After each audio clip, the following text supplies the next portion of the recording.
Welcome to Dory Cote on Shamanism, a weekly podcast that explores one theme in shamanism throughout each month. Get comfortable, have a seat, and let's get started. Welcome to podcast number 32. In this session, we're going to talk about how do you continue your shadow work throughout your life.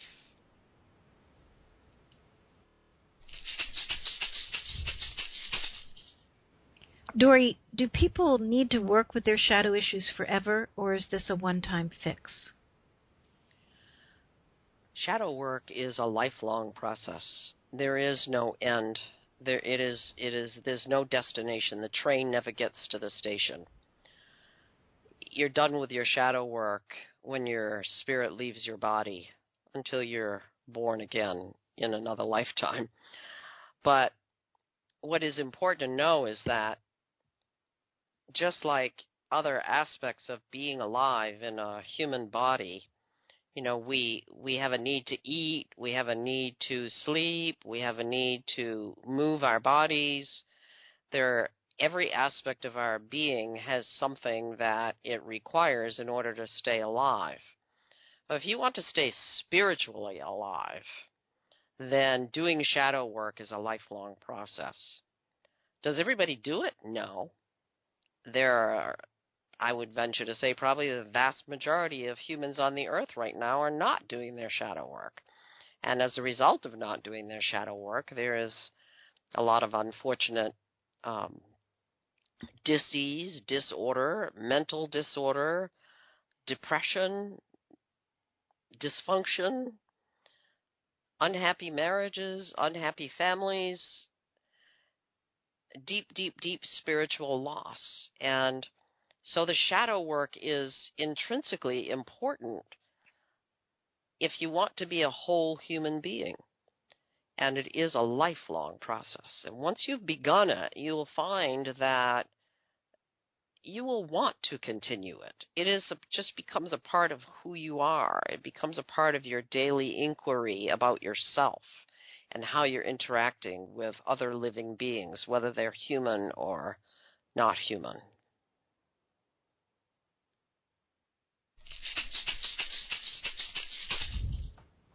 How do people know when they need to revisit shadow work?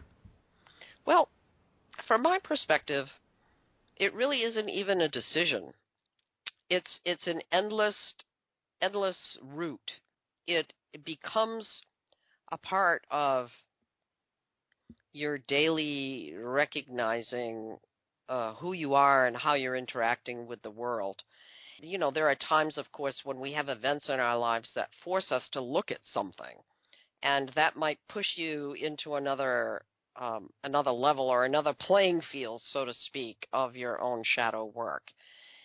Then it really gets your attention. Other times, you might just be going along and doing small aspects of your shadow work.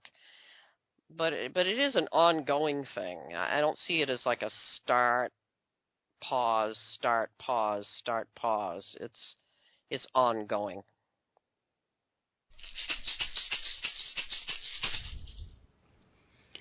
Do you recommend a long-term practice for shadow work?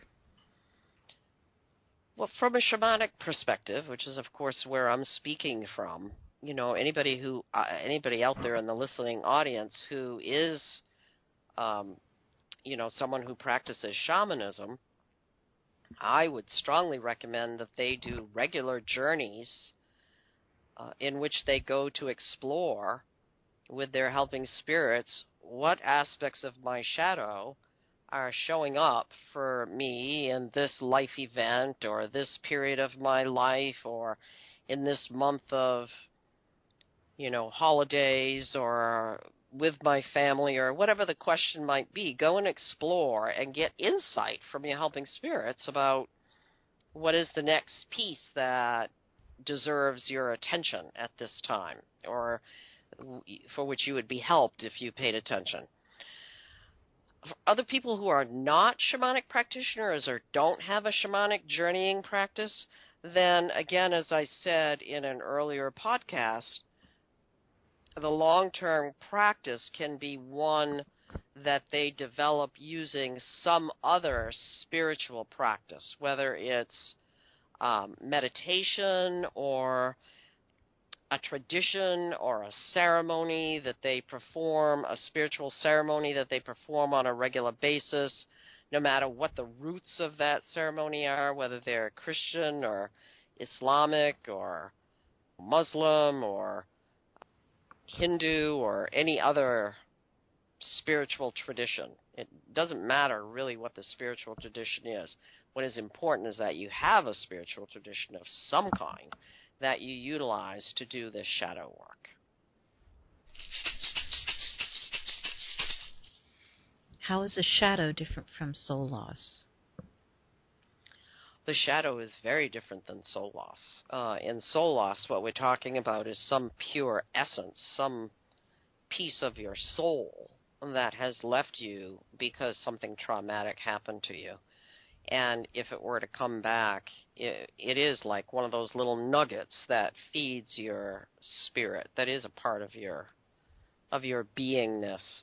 It is quite the opposite of the shadow, actually. It's a part of you that is intrinsically important, that when it comes back helps to make you more whole. Sometimes, I do want to say this, though, sometimes as a result of somebody seeking soul retrieval work from a shamanic practitioner, having those soul essences back with them occasionally leads that person to do some of their own deep shadow work, because now they have more of themselves available to actually pursue doing that.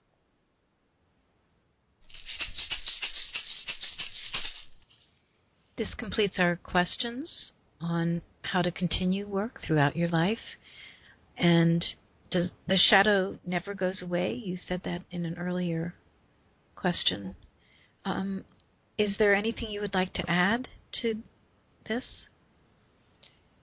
What I would like to add in ending this series on the shadow is to just simply say, again, as I have said a few times throughout these last several sessions, how important it is for us to take responsibility as humans at this time, at this juncture in the evolution of human life on Earth, to truly dig deeply into ourselves and to come to terms with the wholeness of who we are, both the part that we love to brag about because, we are so gracious, we are so kind, we are so good, we go to church every Sunday and all of those positive things, but also those things that we have been trying to hide under a bushel basket. Lift the bushel basket up, look at that stuff that's in there, and work with it, embrace it, and then you have such a better quality life, and one that is so much more full and in truth about who you really are, that divine light being. Thank you. You're welcome. Thank you for listening to Dory Cote on Shamanism. We'd love to hear your thoughts, stories, reactions, and questions. Come on over to dorycote.com and join the conversation. And tune in next week for more on this subject, or next month for a new subject.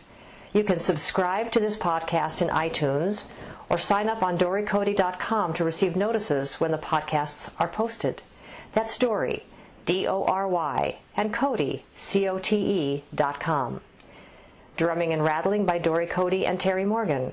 Technical assistance and audio production by JillHackett.com. And this is Susan Savelle, wishing you many blessings in your life. We hope to have you join us next time.